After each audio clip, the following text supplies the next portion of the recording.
Welcome to the Food Professor Podcast, presented by Caddle. Season 6, Episode 9. I'm Michael LeBlanc. And I'm the Food Professor, Sylvain Charlebois. Our guest for this episode is Kiran Mann, CEO of Brar, an innovative and leading CPG food manufacturer based out of Mississauga and Brampton, Ontario. They supply Canadian-made Indian foods at scale. We'll hear all about that, connecting tradition to the modern world. More than that, though, Kiran is an amazing visionary leader in the Canadian packaged goods food space, both consumer and commercial. I think you know, Kiran, your only regret was it took us almost or over 200 episodes. Yeah, absolutely. And I'm pleased with the fact that we actually didn't call it ethnic food. Like there's a lot of talk about ethnic food. Well, ethnic food is actually food. Right. And when you listen to Kiran, it's clear that she's selling food. She's just selling food that comes from, that it was inspired by other origins, which is really nice. And I've actually committed to not calling food ethnic food anymore. It's just food. It comes from different cultures. But when you think about it, all food comes from different cultures. So some of them are domestic, some of them are international. It was funny. I know it's funny you say that because I never know what to expect sometimes if I'm in a grocery aisle and it says ethnic food. I'm like, what's going to be here? And sometimes it's Mexican, sometimes it's Portuguese, and I'm like, okay, whatever. But anyway, I think it's time has passed to your. But I mean, throughout the interview, and you just introduced her, you never actually mentioned the word ethnic food. So bravo, my friend. The reminder to everybody, we'll be at the Coffee Association of Canada's annual conference, grinding it out. It's coming up already. Oh my God, this fall is flashing by. November 5th. It's only weeks away. We're going to be doing a live episode on stage. It's going to, of course, be super, super fun. You and I on stage for the first time at that conference. Yeah. It's going to be super, super fun. So if you're at that conference, and you should be if you're anywhere connected to the coffee industry, you get to see a little bit how the sausage is made as we do a live show. It's just super, super, super fun. So I'm looking forward to that. All right, let's jump in. Let's go Blue Jays. All right, Blue Jays make it to the World Series. I'm a bit of I didn't really follow the team all season. I'm a bit of I'm jumping on the bandwagon. I'm a bit of a bandwagon jumper. However, what a story. And let's talk about the impact on the hospitality industry. I mean, bars, they're going to be happy coast to coast. When I worked for Rogers, we used to say that, when they make the playoffs, they're Canada's team. If they don't, it's Toronto's problem. but this is a big deal, right? Like people will. This is a nice boost for the bars and restaurants and everybody, right? Absolutely. I was actually in Toronto this week keynoting the Ontario Hospitality Association. And of course, I showed up on stage with what? A Blue Jays hat as a recovering Expo fan. Yeah. And, there's a great. Have you seen the Netflix? There's a Netflix documentary. Who killed the Expos? Yeah, And the answer, spoiler alert here, the answer is money, basically. Yeah, right. I would say, but really, I spoke to a lot of operators, obviously in Ontario, but mostly from the GTA, and they're thrilled. I mean, this is good news for a variety of different reasons. For one, you're always trying to figure out a way to brand your country. Well, the Blue Jays are doing exactly that. They're making Canada look good, look like winners, which is great. And two, it's going to bring a lot of business. I mean, we're going to be hosting at least a couple of games, World Series games. So a lot of media, a lot of hype coming from all over the world. And it's going to showcase the city. It's going to showcase the province and the country. So, I mean, it's just good. I mean, and frankly, the hospitality industry is going through ups and downs right now because of what's going on with the car industry, what's going on with tariffs and everything else. So they needed that boost, and it's welcome boost. So yesterday, when I actually went on stage, everyone was really, really happy because it was the day after Springer's home run. Springer's dinger, what a home run! What an epic story, and winning in an epic fashion. I mean, as you say, I think we're the underdogs going in against the mighty Dodgers, so we'll see how it plays out. And you are in New York, so don't brag too much about what's going on here. That's true. I am in the Big Apple. If I look a bit different, I'm in a hotel here. I'm here hosting a dinner for international e-commerce, part of a group that I'm a partner in. Global. You love New York, leaders. but you prefer Toronto. That's well said. In order of priority, Toronto, Montreal, Vancouver, then New York for sure. Yep. But it's a beautiful day here. I love New York in the fall, and I'm excited. It's great to be here, and that's why I may look for those of you tuning in. I may look a bit different now. Let's jump into the other news. So inflation numbers are out. You wrote an op-ed that talked about both external forces, which we've been talking about for many episodes, but also you connected trade policy to inflation numbers. So take us through what your thinking is on the latest numbers. Well, every time numbers come out, I go through categories, and obviously the big one is beef, and beef has nothing to do with trade, really. It's really about context and what's going on with the industry. Of course, there's just no inventory because of a massive drought affecting the entire continent. So North American beef, not just Canadian beef, but North American beef is very expensive. And that's why we're starting to see more Australian beef, more Mexican beef, and so on and so forth into our grocery stores. And both you and I spoke about this a few weeks ago. I'm concerned that we're actually undermining our own ranchers right here. But the concern that I have mostly is that we actually expect beef prices to remain quite high until probably June, July of 2027. And so that's almost 2 years from now. So my guess is that a lot of people will just move away from the category, and typically they don't come back. So I'm very concerned about butchers out there doing some great work, offering great products to consumers, our ranchers, the cattle industry overall.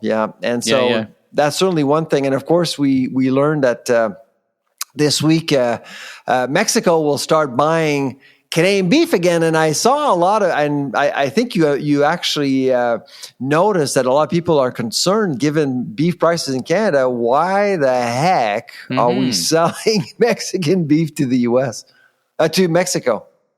Yeah, why? It's a good question. I was going to say, where's the beef? Well, it's on its way to Mexico. So to be clear here, because we've talked about Mexican beef before coming into Canada, ungraded but still quite safe. Now, your concern, I don't know if concern is the right word, because we're always encouraging export activity, builds the business, is that we're going to be selling Canadian beef to Mexico. And are you thinking that that's going to put more price pressure for the Canadian consumer? I don't think so.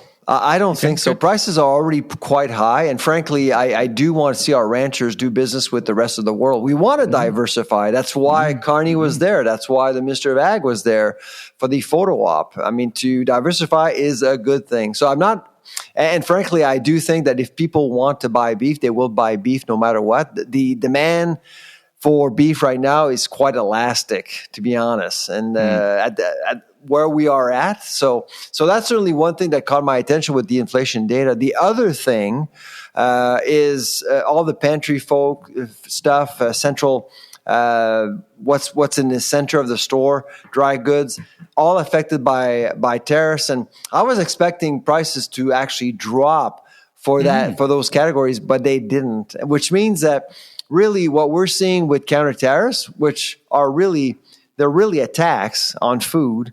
It's similar to what we saw with the GST holiday, but in reverse. So we basically added a tax. When we took it out, well, prices didn't move all that much, at least for now. And so as soon as you play around with taxes impacting retail prices, you eventually basically boost prices. All taxes are inflationary. And the counter tariffs actually are a good example of that.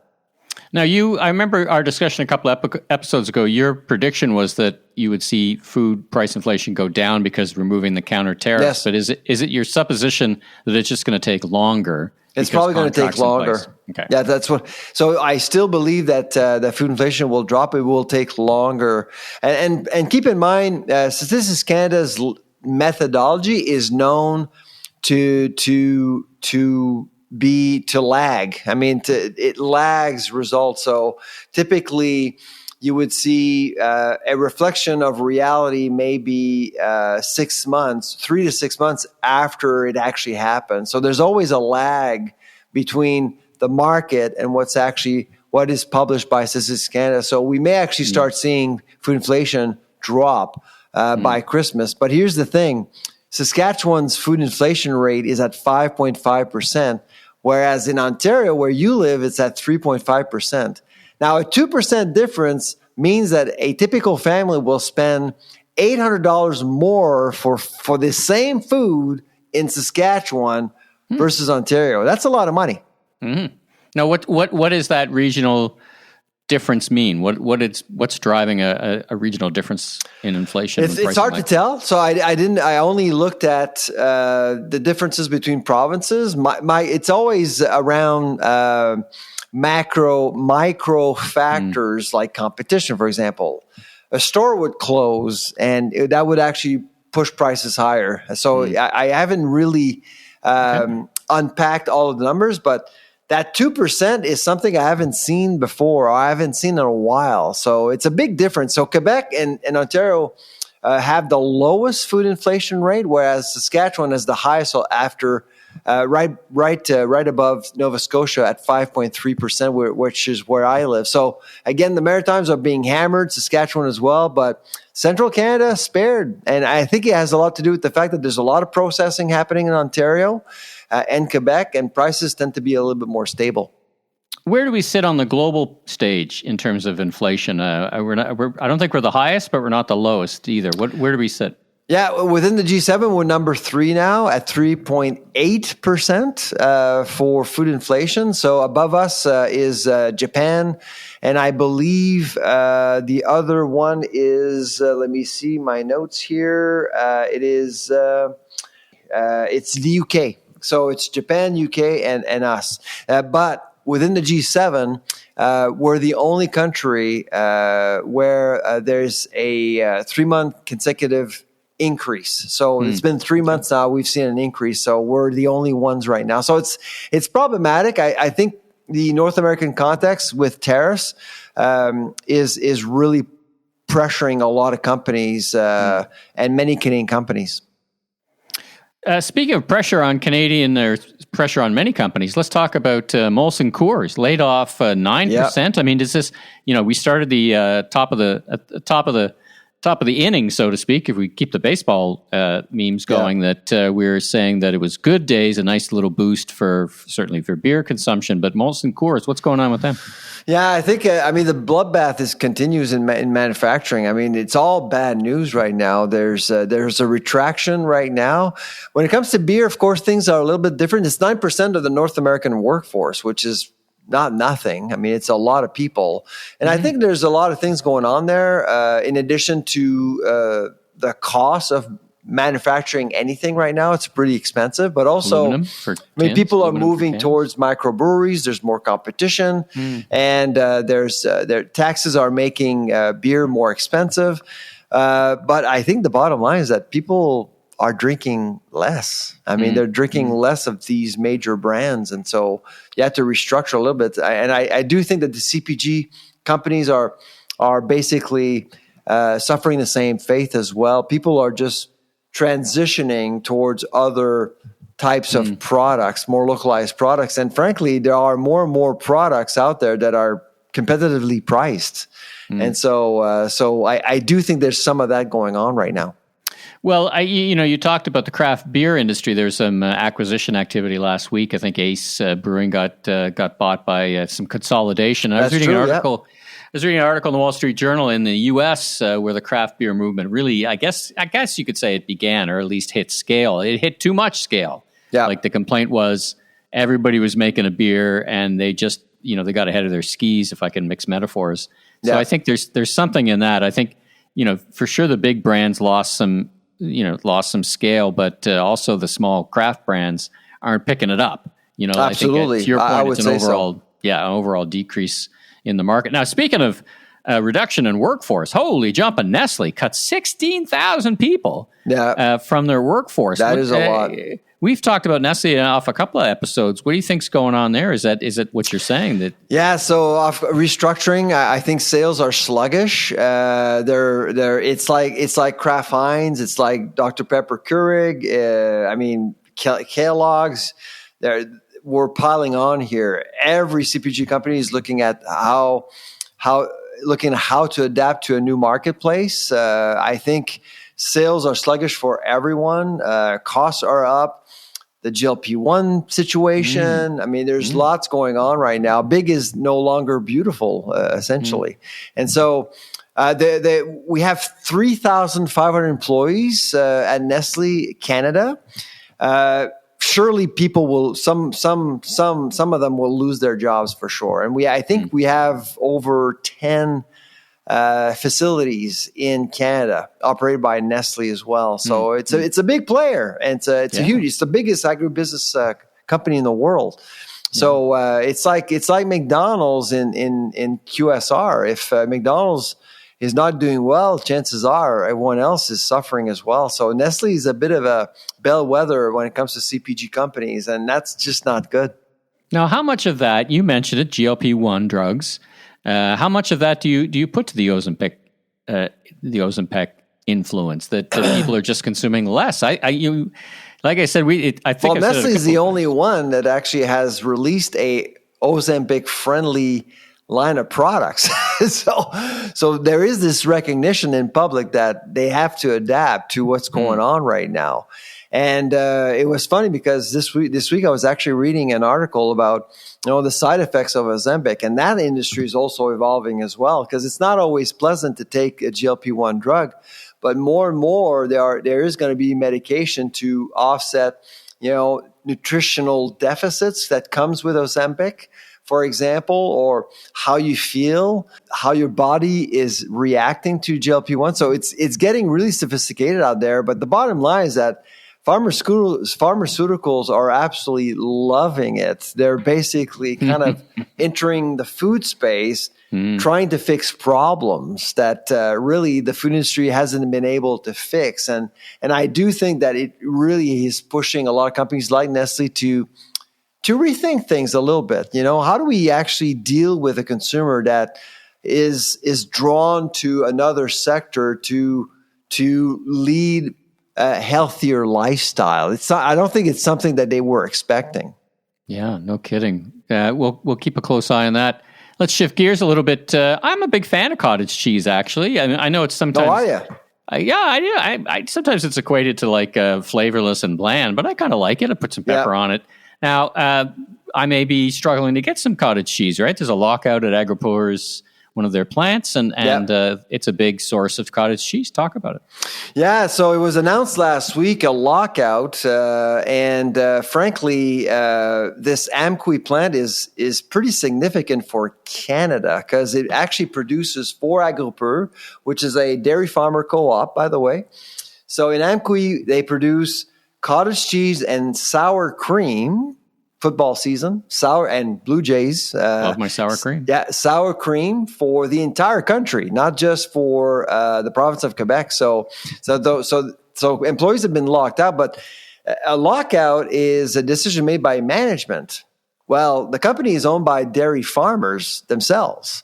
And so whenever there's a labor disruption affecting a processing plant in dairy in particular, we should expect losses. We should expect milk to be discarded.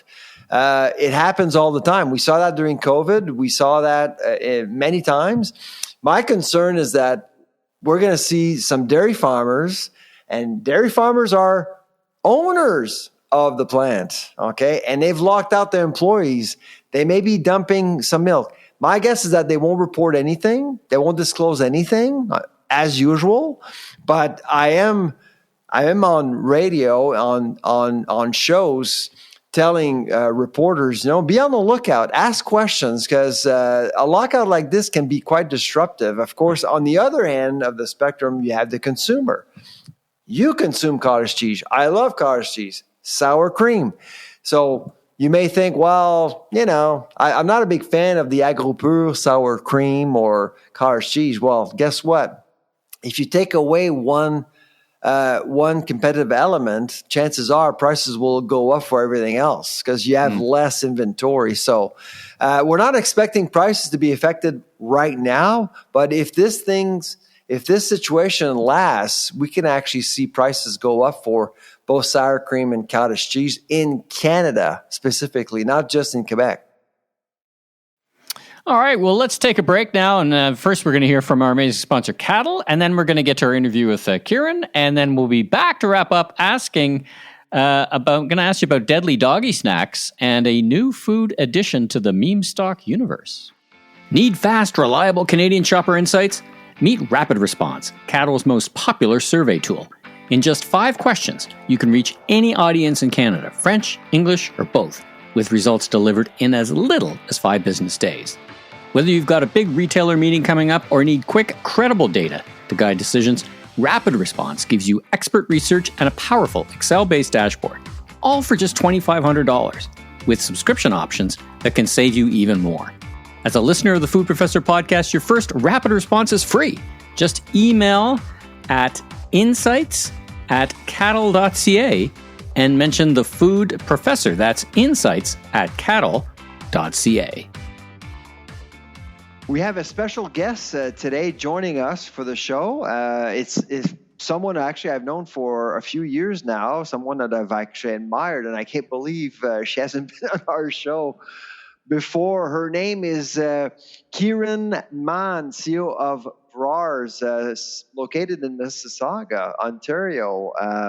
Kiran, welcome to the program. Thank you so much, Sylvain. This is an amazing opportunity, and I am so glad I'm here and look forward to an amazing conversation today. Yeah, and by the way, we're recording on Diwali Day, so happy Diwali to you and to your family and to the entire Indian community. Thank you, and happy Diwali to all the listeners that celebrate Diwali as well. Excellent. So let's start by asking you to describe yourself, who you are, and how did you go into the Indian cuisine branding business? That's a deep question. I always laugh at that, and I've started coming up with a new answer, and that is, I define my life into being in a stage 3 now, phase 3. Phase 1 was the life of, that was given to me. I was born in a Punjabi family in north of India in a city called Amritsar. Amritsar is known for food, for fashion, for welcoming to each other's houses without announcement for a cup of tea or to share your food. It's all about celebration and happy moments. So I came from an environment of abundance and was raised in a household where my father was serving the country in uniform, and my grandfather was in a corporate position, but also the landlord in his towns. So I was given in quite a diverse environment of discipline, organized, to giving, to community service. But what I took away in that phase 1 was the ability and the freedom to choose what I wanted to do in my life. There was no biasism between the genders. It was just do what you want to do. And that's how I sort of kicked off my life as an adult on my own, and made a decision to move to Canada 28 years ago. And bingo, that is where my real life started, because It was full of challenges as an immigrant, as a South Asian, as a mother who had just delivered a baby a few weeks ago. It was real. And that taught me the real world. From my dream world to the real world, I had to figure out taking buses and do everything every immigrant and a new person does. Take our stroller, walk 45 minutes from work to home. I did those as well. But looking back at that is what has, I would say, shaped me of who I've become. So now I call myself in phase 3, where I'm putting together everything. And working at Brars is such an amazing opportunity, because I feel like it's like a 360. I started from Amritsar, food, fashion. I wanted to be a fashion designer. And then coming here at Brar's, which is also food, I thought I didn't know anything dairy, but then I had to remember my landlord genetics, where I have seen and been grown up into cows and lambs and milking process and the spray on my face of milk. How somebody wanted to tease me as a kid, to now being in corporate world and seeing a completely opposite side of it. So I love the opportunity of being at Brar's, which came from who I was to moving into automotive for about 22 years. So taught me the real world and the business world, and then starting my own firm in 2016 of consulting advising. And that is how I met the owner of Brar's, who wanted me to start working as an advisor to the business. And slowly the position turned into the CEO. And here I am. So as leader of your company, what sets your company apart? Now, full disclosure, I've actually visited your company, and I would probably be able to answer that question myself, but I wanted to hear it from you. What do you think is different at your company compared to other places? So Brar's has evolved from a very small family-owned operation into one of the North Americans, leading South Asian food brands now. What sets it apart, I would say, is our products, our reach. Is with major retail across Canada. Our presence is in few states of the United States now, and we are an international market here and there. But I would say despite the scale, it's because we have remained true to our roots, honoring the traditional recipes while using modern manufacturing practices to deliver consistency, quality, and authentic food right straight from grandma recipes to now. Right. Now, could you explain to our listeners the governance of your organization? Because you do have processing, and that's under another name. Could you explain to us how that works in your universe? So, as I said, the business started from restaurants. So, Mr. Dayal Pabla, who kicked off the company with a restaurant, and that time had the first buffet system at that point. It was probably, I think, if I can remember correctly, it's the first buffet system in North America serving Indian cuisine.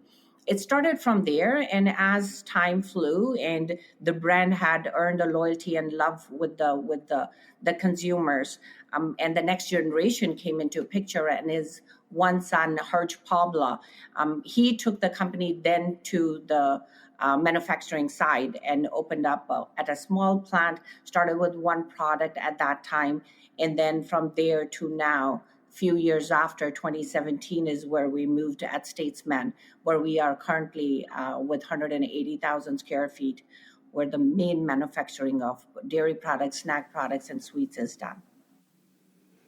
Kiran, could you tell us or unpack for the listeners a bit more about the product? Let's not assume everybody knows. Many would know, but let's not assume everyone knows exactly what you sell, what's on the shelves. Is it frozen? Is it fresh? And your scope and scale, do you trade just within Canada? Tell us a little bit, just the practical stuff, so everybody really understands what is the scale of the business.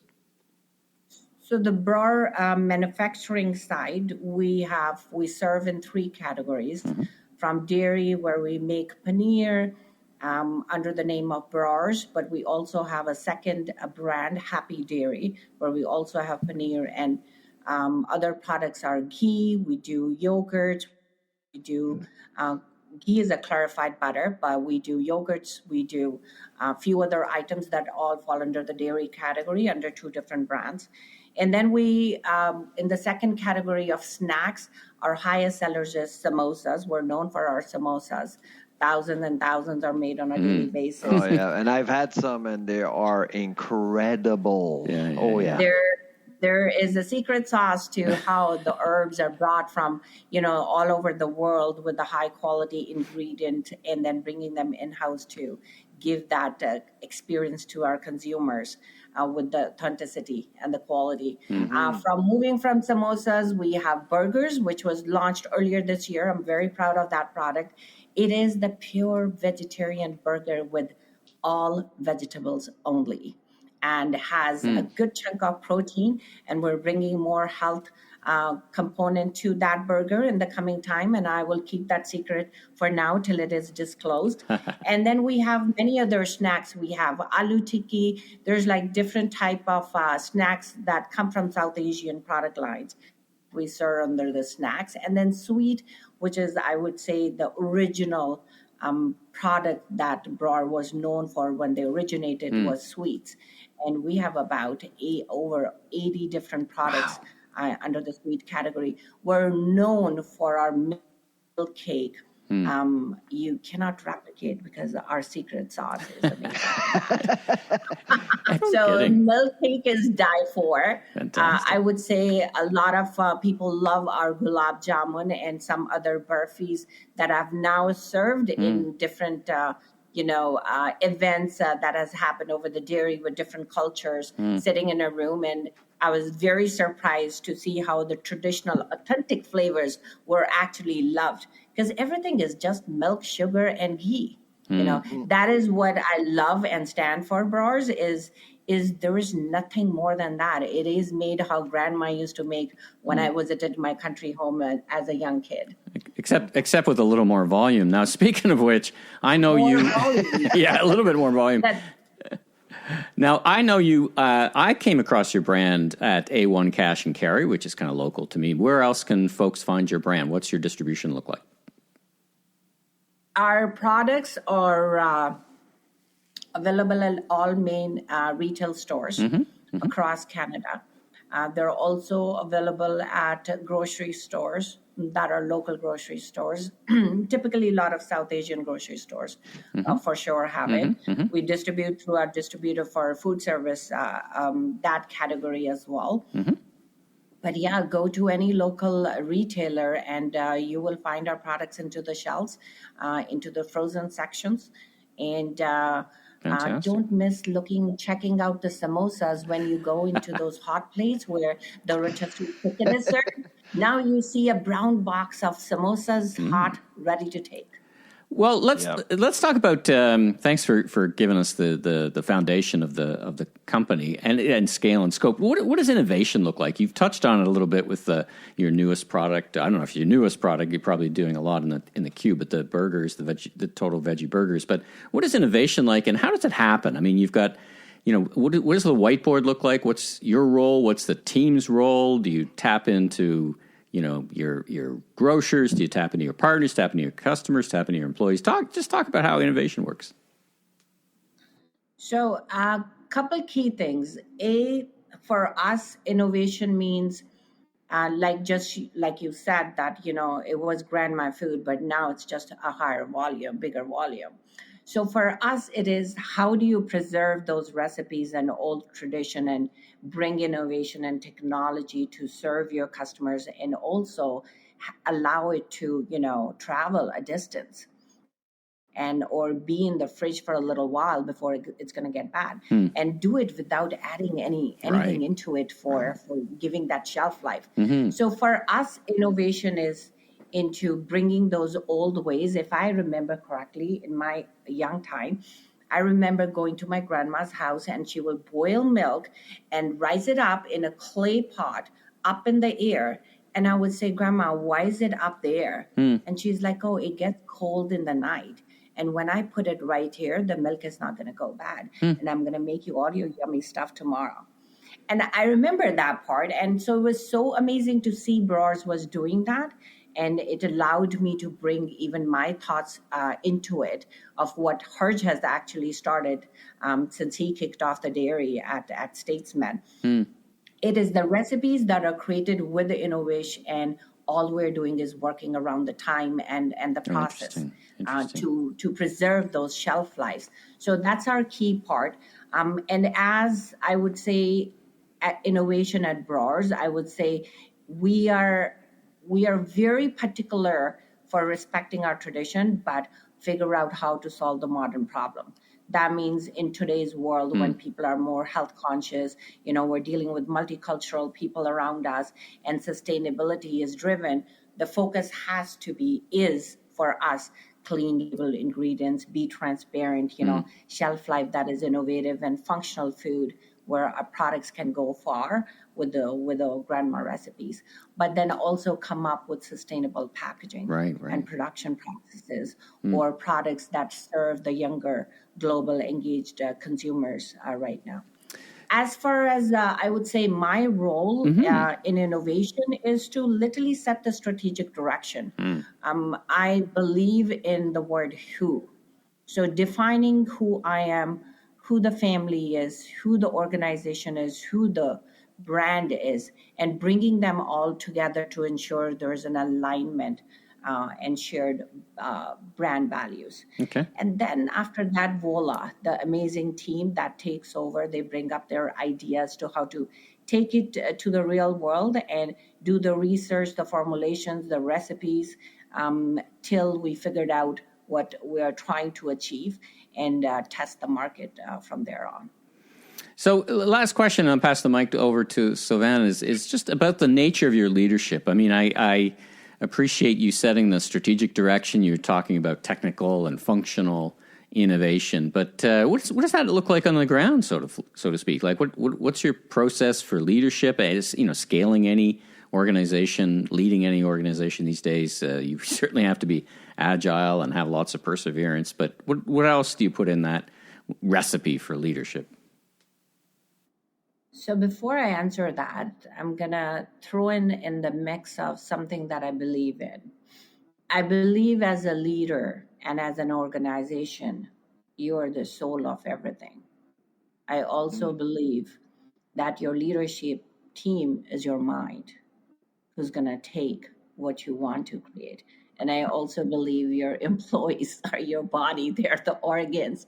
So this is where I bring the word harmony. Everything is just synced in together and everybody is doing their function. So, and especially when you're taking a small business such as Brar's, you're constantly trying to balance the growth with the soul of the brand. I think when I came, the first challenge was, scale the business, because every retailer said, my shelves are empty. People are looking for your product. Give me more and more and more. And every 6 months when I think like, what, I'm going to sit comfortably because I got it. I'm now a little bit ahead of 2 weeks later, I find out I'm 6 months behind. So it's an amazing opportunity to have, but it's like we're trying to take this small business that has now evolved into a bigger ship, turned into a bigger ship, but also at the same time, how do you make sure it's balanced with the soul of our brand? So as a leadership, I would say I follow certain guiding principles and kind of touched on the first one, which is my foremost, always staying in the state of knowingness. I believe in knowing-driven decisions. So every product and service, they have to align with who we are as an organization, as a brand, and then what real need there is in the market, whether it's culturally, whether it's nutrition-wise or emotionally, and then combine it all together.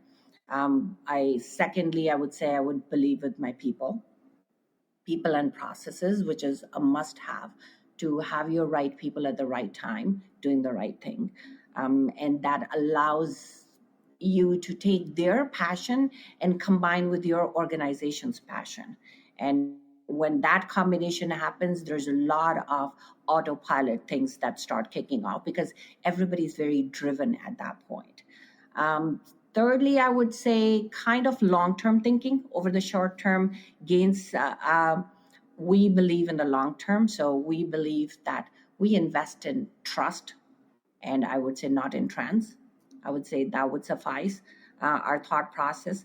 And then operationally, when we look at operational excellence with the entrepreneur agility, it's about probably keeping all our processes tight and then think how to bring flexibility.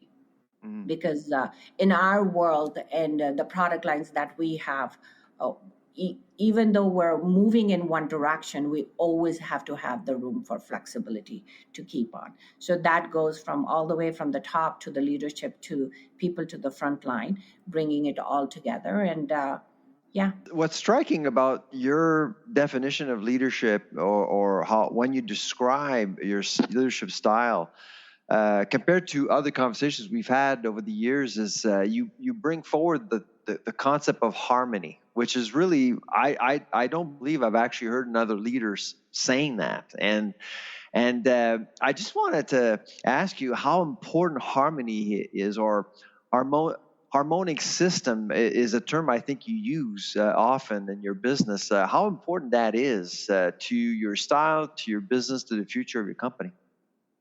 I would say so. Over the years, I would 32 years of working now. Harmonics, that's what I have named it, the harmonic system. It's like a business framework, which has evolved over the knowledge and the learning and the experience that I've gained over the time. And but it's a business approach, and my aim is and something we have applied in Brars, where we have applied it in our customers at M2M Business Solution, my other business. It bridges the gap between organizational success and people fulfillment. So I would call myself very fortunate to have the opportunity to have firsthand be able to apply at Brars, not just be working with the company as a consultant and telling them, hey, here's a harmonic system. Would you like to try it out? It's not gonna work. I am so lucky and fortunate to have that opportunity to take that principle and actually apply it and allow people to see the effectiveness. So I would say the brand, the product, which are super amazing, which is a gift of this family and consumers' acceptance. And then application of harmonic, which is allowing us to now fast grow, but keep ourselves grounded. I would say from there on, over the years, I always saw there was a reoccurring challenge, as businesses, as employees in different stages that I've gone through.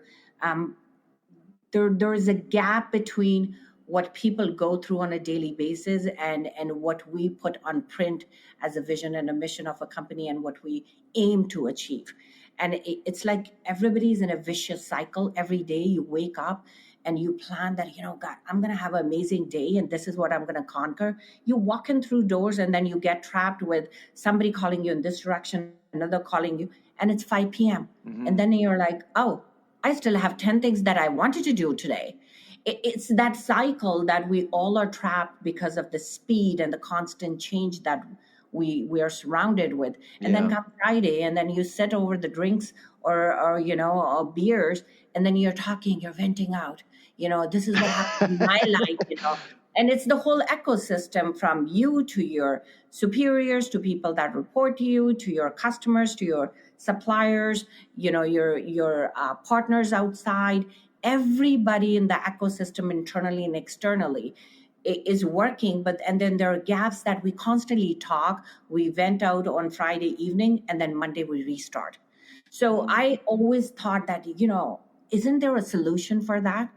And harmonic system is literally my I would say, an approach to see what difference I can bring. And I'm applying it to all the organization I'm in touch with, to bring that harmony where a whole ecosystem from top leader to the front line and everything in between is synced and connected and working in a cycle like that. Super interesting.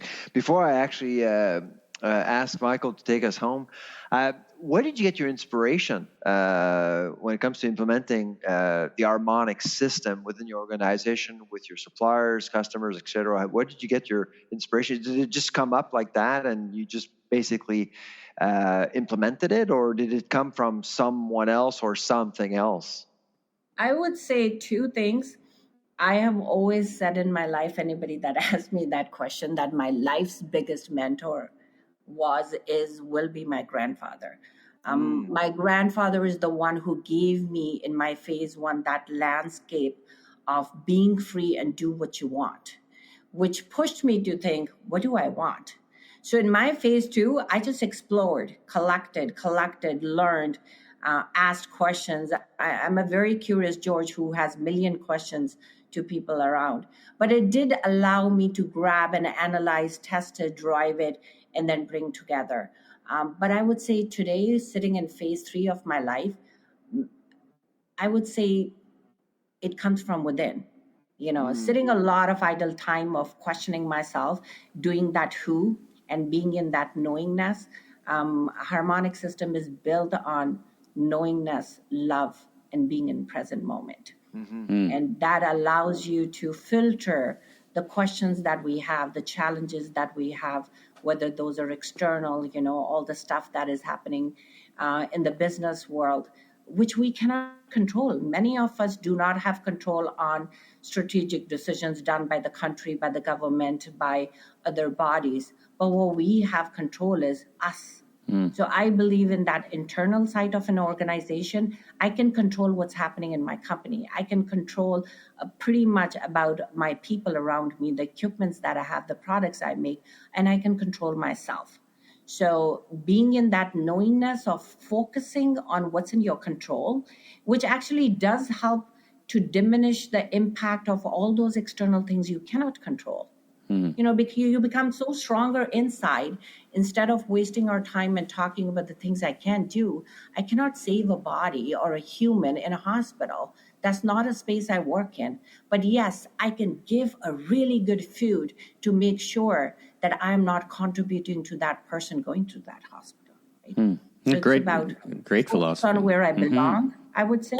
Yeah, it's a fantastic philosophy and a great discussion about core leadership skills. And let's wrap up with this question. I mean, what's next? It's kind of bringing us back down to earth a little bit. But for an organization like this, you've got, I would say, a tailwind in Canada with more interest certainly in the types of food that you make. But then, of course, that tailwind attracts other competitors. And what's next? How do you keep the business growing? Which is always the mandate for all of us to keep moving forward. What's next? I would say, given word expansion is always for everybody.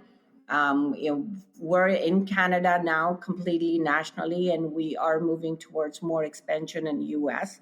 But the more internal factor, if I were to say in 2 words, is depth and impact.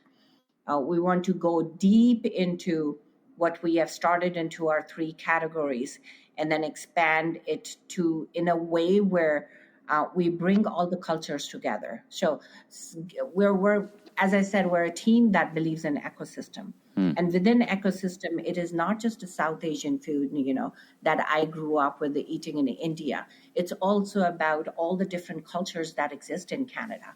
Canada, Toronto, where we are, is all about multicultural stuff.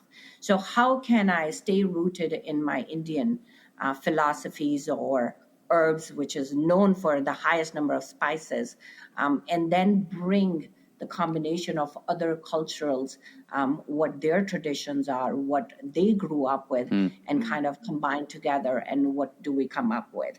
So I would say going deeper and having an impact in a wider audience, and the consumers that also care for vegetarian food is done better, and also care for the product lines that are based on, to the highest clean product that you can produce for them.